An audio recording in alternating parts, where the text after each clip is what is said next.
Hello and welcome to Design Boss Dialogue, the podcast where bold and ambitious women in interior design come for real conversations to transform and take their businesses to new heights.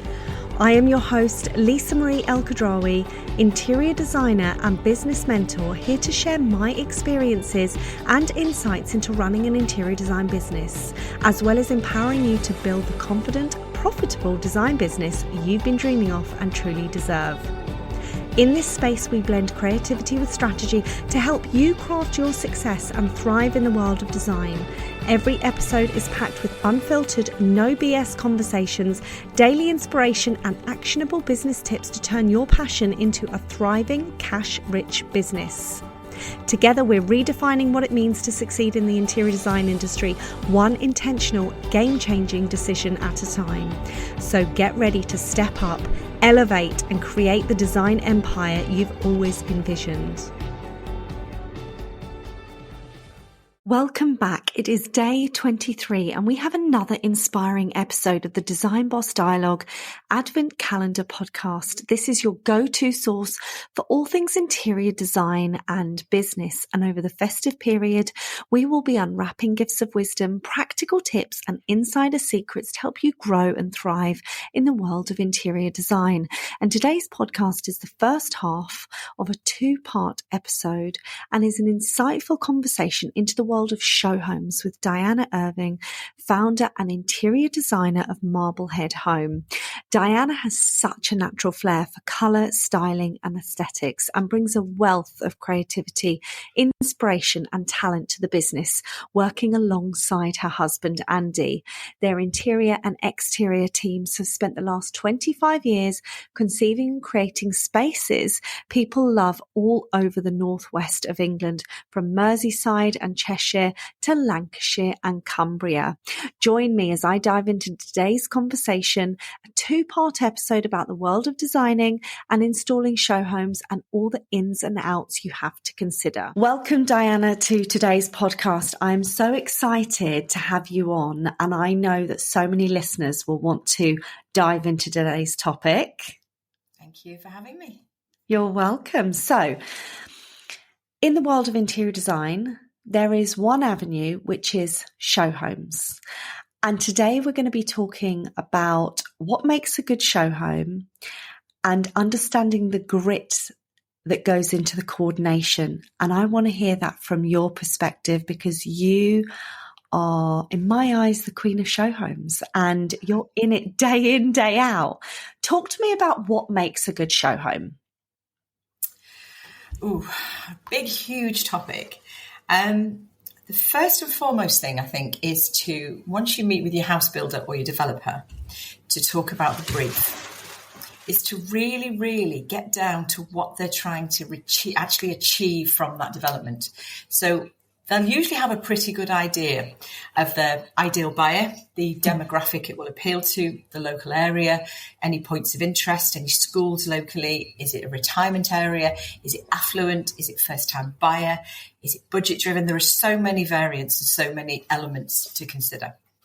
So I would always say, first and foremost, sit with the sales director or ideally the sales manager who is actually going to be selling it in the area and find out what it is they need to see from that property. Because you and I know that when you're presented with a relatively bland white box, because, you know, they're beautifully modern, beautifully insulated, but everything is slightly smaller nowadays than heritage property. Yeah. So it's how you can turn that into everybody's dream home. But always be aware you'll never please all of the people all the time. So really it's down to what they want to achieve from that space. And that is where you start. And I would always say, start with looking at the local area, look at what the competition are doing, look at what works, what doesn't work. Don't be too bold or too driven by your own theme. Be very open to change and be very adaptable. You can't necessarily put your personal style on something if it's not going to appeal to their buyer, because we're in the business of selling more houses more quickly. So I know from my experience and what you've just touched on, and you do it so well looking at your Instagram profile and what you deliver to the show home market. It's delivering a lifestyle for people to buy into. And I think the golden magic lies in that initial meeting, like you say, with the developer, and really understanding, okay, who are your target market for these houses and how do we achieve their lifestyle so that when they walk onto the development and they open that front door, they're completely taken away with walking into their dream home and going, this is for me. And it is, like you say, it's turning a lifeless white box into a beautiful dream home, which I love. Now, talk to me about, you've nailed the brief with the developer. You know the local market. You know what you're going to achieve. You've started to build up that vision. Talk to me about the grit that goes into the various stages from there to get the show home to where it is. Okay. I would say there are 3 places you need to start. I think the first place is, obviously, we've already spoken about the sales manager, who's going to be your eyes and ears on the ground selling that property to buyers. So as much as the sales director may give you the brief, or the developer may give you the brief, the sales manager is the one that knows what they are doing. So they know definitely what. So they are, I believe, a very vital part of the process. So really get to know your sales manager who's going to be working on the development. The second thing is the site manager. He is absolutely there as your linchpin. Yeah. And your job really as a designer is to make his life easier, because he is pulled every which way he possibly can. So always make him your best friend and support him completely, because at the end of the day, if you need something urgently, you might need a light switch moved, you might need a pendant moved by a few inches, whatever it is, as long as you're liaising with them and you're supporting them, they'll usually support you. And they usually that pressure. So it's really important that you're very flexible with them as well. And thirdly, my first thing I do before I commence with any designs is, having learned once from a very bad mistake, is to check again with the drawings team that the build you see on the plans is going to be true to build. It's not a reverse build. Oh God, yes. Time and time again, I have gone to developments where I've gone in and the sales director's invited us in for a pitch. And I've walked into a show home and I've gone, uh-oh. I can see immediately that the designer has not done a site build and a site visit. And they've ordered a beautiful bespoke sofa and a gorgeous media unit, but it's all the wrong way around. Because it's arrived to site, there's nothing they can do except put it in the space. Yeah. It looks so wrong. Yeah, because it wasn't built for that space, was it? Exactly. Yeah. So they've obviously ordered it for what they see on the plans. And then they've got to site, had it delivered on the exciting thing, the installation day is great. And then you go, no. Oh, yeah. And do you know what? We've all had moments like that. And I think, you know, I know we had a conversation about this a couple of weeks ago in one of our calls that, you know, we were talking about that similar experience that you had seen through another developer. And it is that when you be vigilant and you check, you just have to check so many times.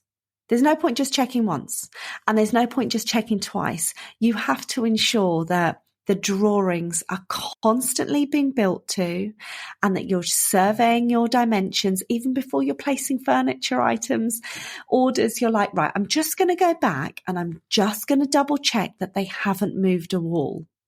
Because you and I know, working on building sites day in, day out, what they do, they're very naughty, aren't they? They are. And it's really, the old phrases are the best, really, aren't they? Measure twice, cut once. 100%. And it's very true. I love that. I'll give you a little scenario recently with a developer. And unfortunately, they changed trades. Their usual bricklayers hadn't done the job. They'd managed to move trades for some whatever reason, was commercial or personal. And I had done a large amount of bespoke furniture, which was floor to ceiling, built-in cabinetry, displays, etc. And I just thought, even though it had been first fixed and plastered and we were going into second fix, I just thought, I'm just going to go back and check every ceiling height before they deliver the bespoke furniture. And so I got my little laser tool out and I looked at the ceiling. I thought, that can't be right. That's 70 mil out. That can't be right. So I go back and I check and check again. And then I speak to the site manager and he said, oh yeah, we had a new bricklaying team and they missed a whole course of bricks out. Wow. So the whole thing is 70 mil, which doesn't sound a lot, but it's nearly 3 inches in money. Yeah. Out. So thankfully, like you say, I'd done 3 site visits. This was my 4th one. And I had to immediately contact the cabinetry company who were making them for us to ensure that the 70 mil was shaved off the top and bottom to make it equal. But had that arrived at site, that would have been a disaster because it wouldn't have fitted. And even with the tolerance that we leave of 30 mil, it still wouldn't have fit. So, yeah, definitely. It is these things that even sometimes when you check and check again, it's other people's actions that also can have a huge knock-on effect on site because you're relying on your site visits and to check. And like you go back and say at the beginning of the podcast, your site manager, project manager, he's going to be your best friend, because I normally always say to them, look, if anything goes on in the week where the developers come onto site and they change something that you feel is going to have a knock-on effect, that's going to have a knock-on effect on the show home or anything we implement, would you mind just dropping me a call and I'll come down to site and check measure and just make sure everything's okay. And it is true. You do have to win them over and they have to be on your side. Yeah, definitely. They are the most integral part of the chain, without a shadow of a doubt. As are your trades as well on site. You'll get to know the same electricians that go time and time again to the same developments, and they're always really, really helpful too. Particularly when you, like I say, you might get to site and think, do you know what? I do need to move that pendant 50 mil, and they're usually obliged. They're pretty good guys. So very important. Don't be precious. Get stuck in, get your shoulder in and mix with the trades because they are integral. And also the end result really shines through when you can see that actually everything was meant to live in that space. And it is when you work so closely with site and the trades on site for show homes, you can see at the end people that haven't and people that have, because when you walk into a show home and it looks like the items have just been plonked there, you know that that's a bad show home. When you go into a place and it feels like everything's lived there for a really long time and everything is so seamless and beautiful, that is a big sign that the designer has done a fantastic job and worked really closely with sites. Yeah, definitely.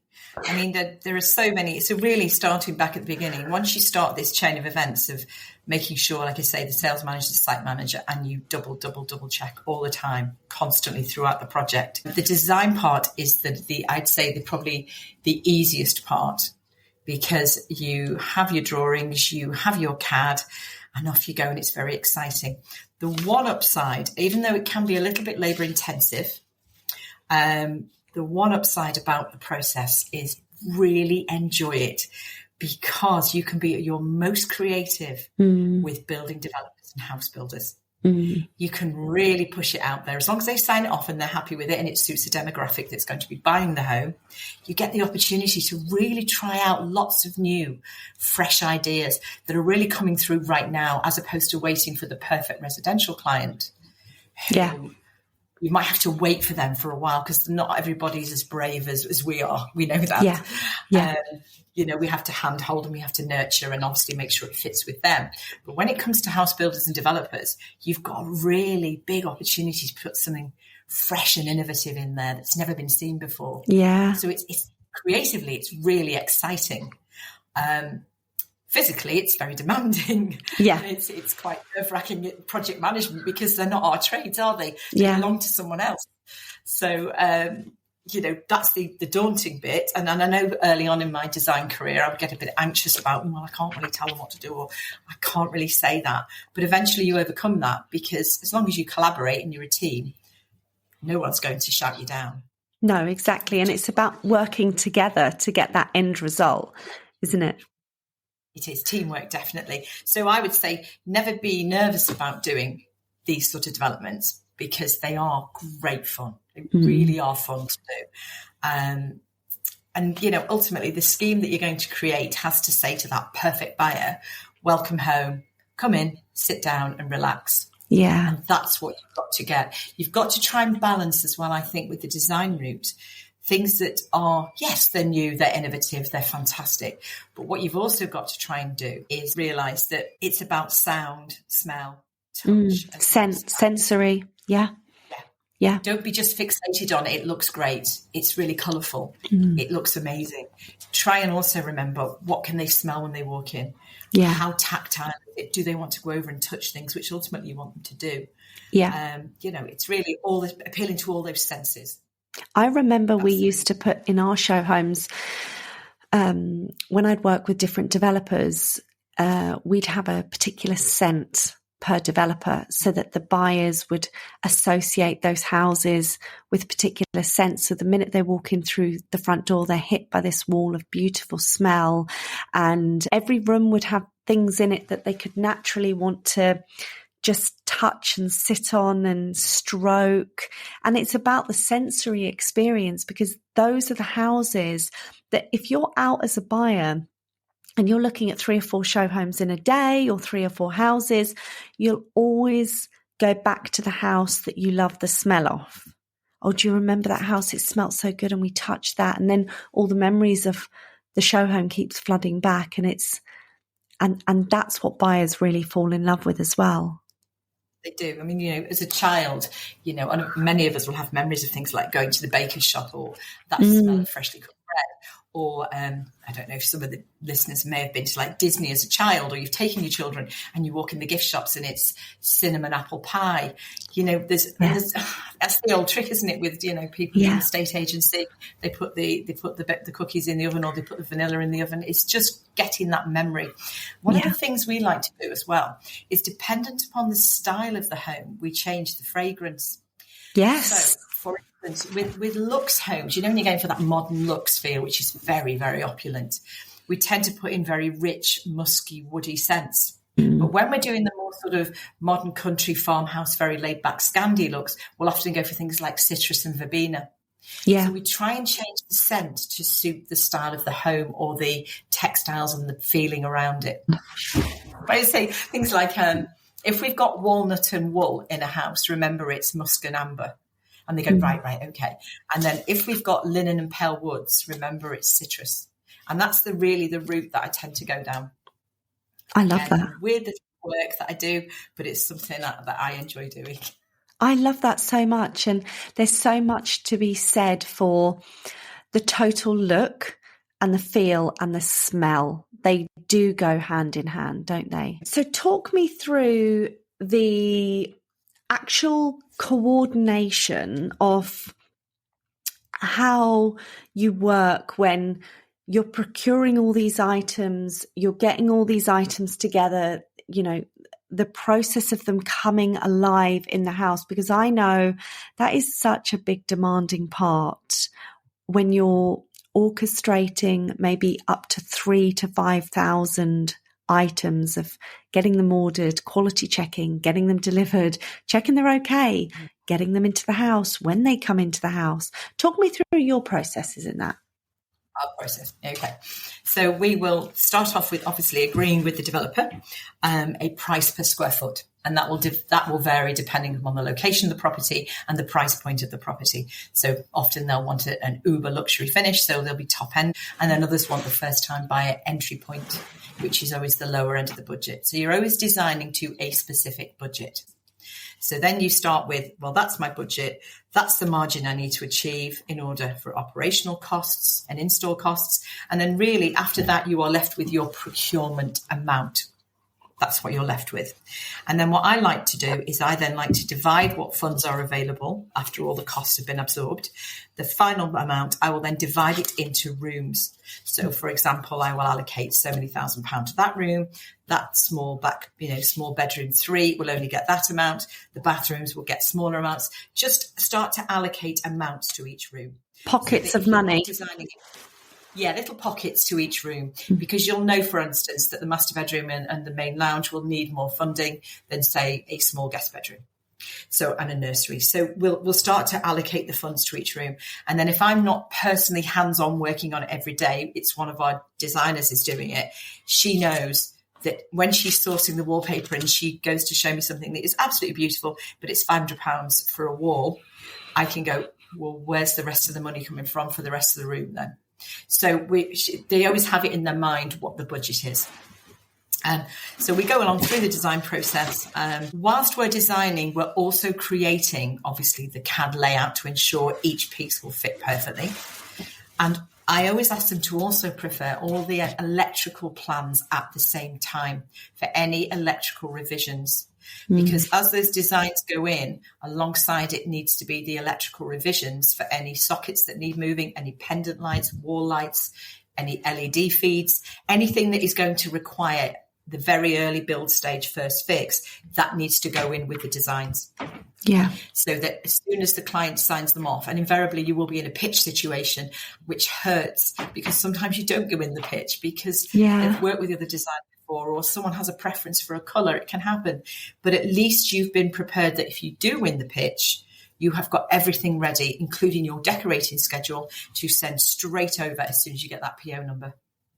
And then there's not someone chasing you 2 months down the line saying, I need those electricals, I need them. It's do it there. And you know it's off the table. Yeah. And then you can then focus on what you say is the procurement stage, which is, I think, the most stressful part of the whole job. As you and I know, you order up to 2 to 3 months in advance. Yeah. Particularly if a client has signed off on a particular design and they've fallen in love with a certain piece, you've got to then procure those goods, but hold on to them because dates do move. United Utilities don't connect the water on a day, or there's an electrical issue and it shifts. And suddenly you think 1st of February, I've got everything arriving, end of January, that's great.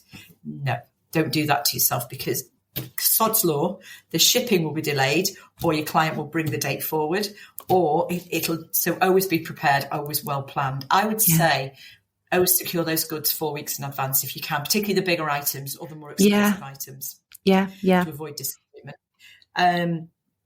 And also explain to the client at the beginning that what they see, 95% of it you pretty much can guarantee will be there, but they have to have a 5% contingency to allow the fact that something may go out of stock and you can't replace it or it's discontinued. But you'll try and endeavour to get something as ideally matched as you can. Yeah. So then the procurement part, really, it's all about, it's having deep pockets as well, because as much as you can ask for a deposit up front, some show home people get 50% up front. We personally work on 25%, which is a comfortable amount for the developer.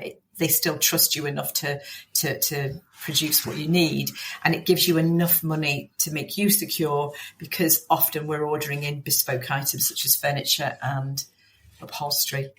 So we have to pay for that up front. It's special for that area, special for that build.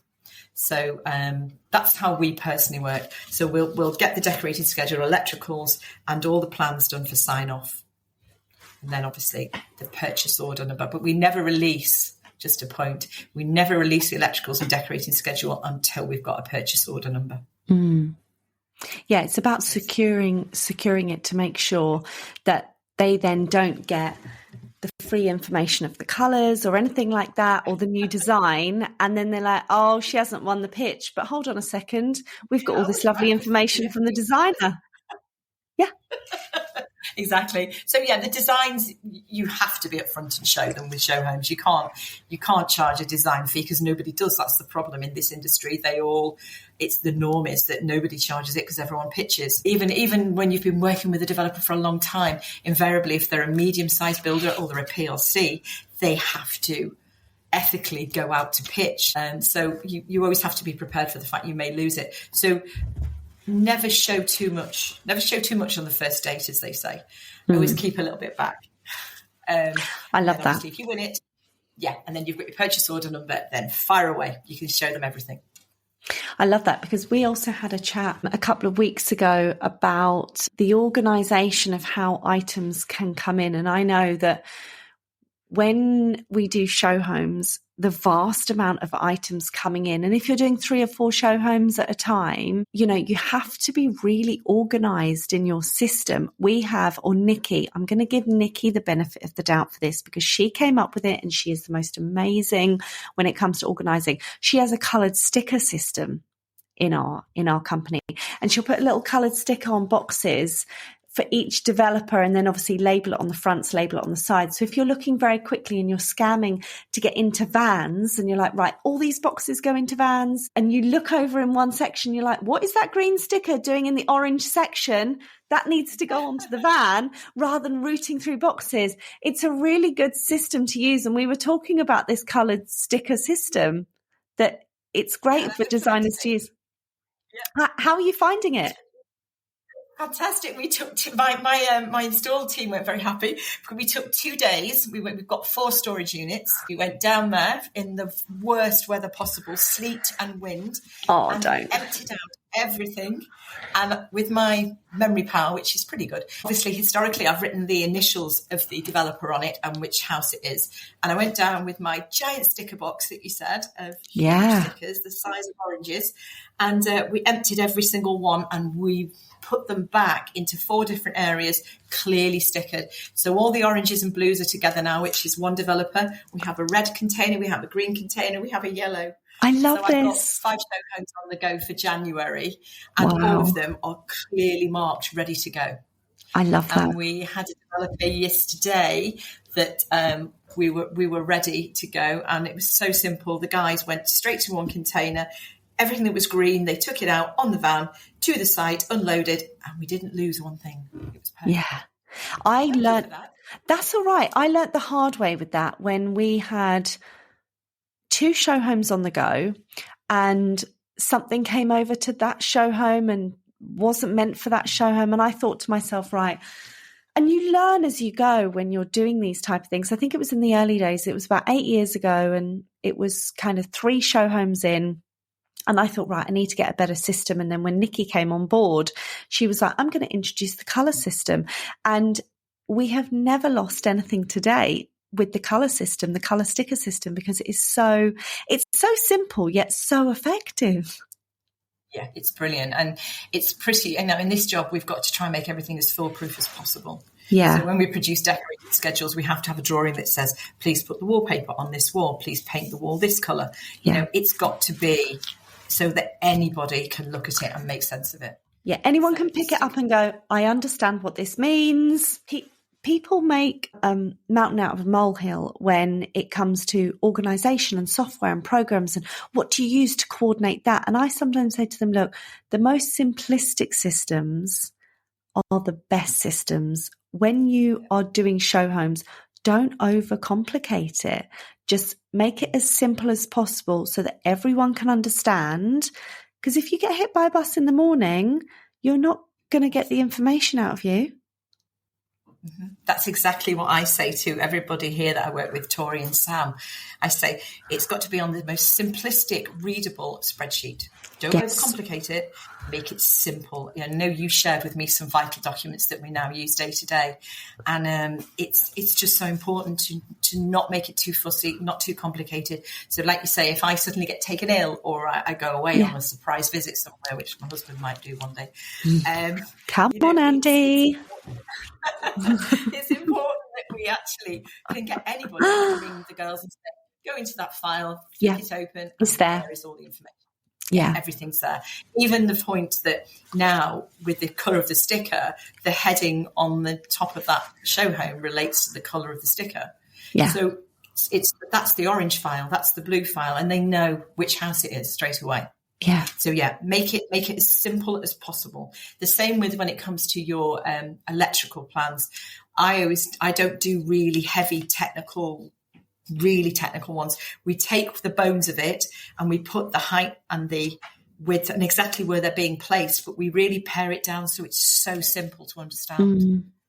Not having to sift through lots of stuff. It's just really obvious where the new additions are and they are colour marked. Yeah. So again, make it just really simple so anybody can pick it up and go, oh, I know where that goes. Yeah. Talk to me about the installation process, because obviously We're given such short windows to turn show homes round. You don't have the luxury of taking 7 days in some instances. Stay tuned as we delve into the world of installations in tomorrow's podcast. This is one that you don't want to miss. Thank you so much for tuning in to this episode of Design Boss Dialogue. If you love what you heard, then please share the podcast with your friends and any women that could do with a dose of empowerment just from me. I would love to hear your thoughts around today's podcast with your key takeaways and wins, because your feedback means everything to me.